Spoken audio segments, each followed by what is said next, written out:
All right, let's dive into what is easily one of the most famous and, let's be honest, most misunderstood stories ever written, Shakespeare's Romeo and Juliet. We're going to pull this whole thing apart and see what really makes this tragedy tick.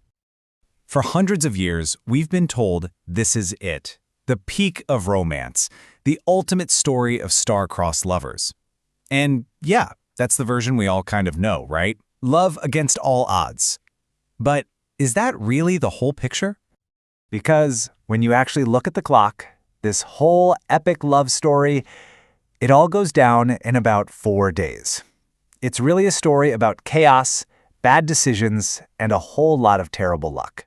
So which is it? An epic romance for the ages, or a complete and utter teenage disaster? Let's find out. So, here's our game plan for breaking this down. We're going to start with the setting, a city just soaked in hate. Then we'll see a love that sparks in an instant. From there, it's all secrets and violence, which leads to a desperate, kind of half-baked plan. And, well, you know how it ends, a tragic legacy. Okay, first things first. Before we can even talk about Romeo or Juliet, you have to understand the world they live in. Their city, Verona, is basically a powder keg just waiting for a match. At the heart of it all are two major families who just despise each other. The Montagues, that's Romeo's family, and the Capulets, Juliet's side.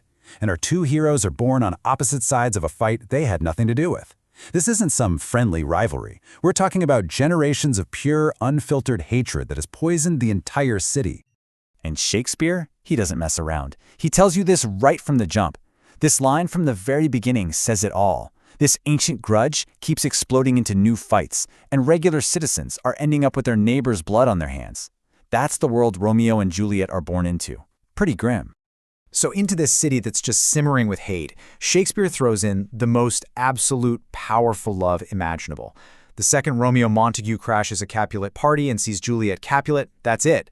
The fuse for the entire play is lit. And the timeline here, it's just wild. This is not a slow burn. This is a lightning strike. They meet Sunday night. By Monday morning, they're secretly married.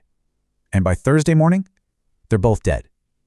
That incredible speed is so important. Their love story moves at the exact same breakneck pace as the violence all around them. And get this, Juliet decides she's going to marry Romeo after knowing him for all of 3 hours. 3. So you tell me, is that fate, or is that maybe the first in a long line of really impulsive decisions? Okay, and this is the turning point.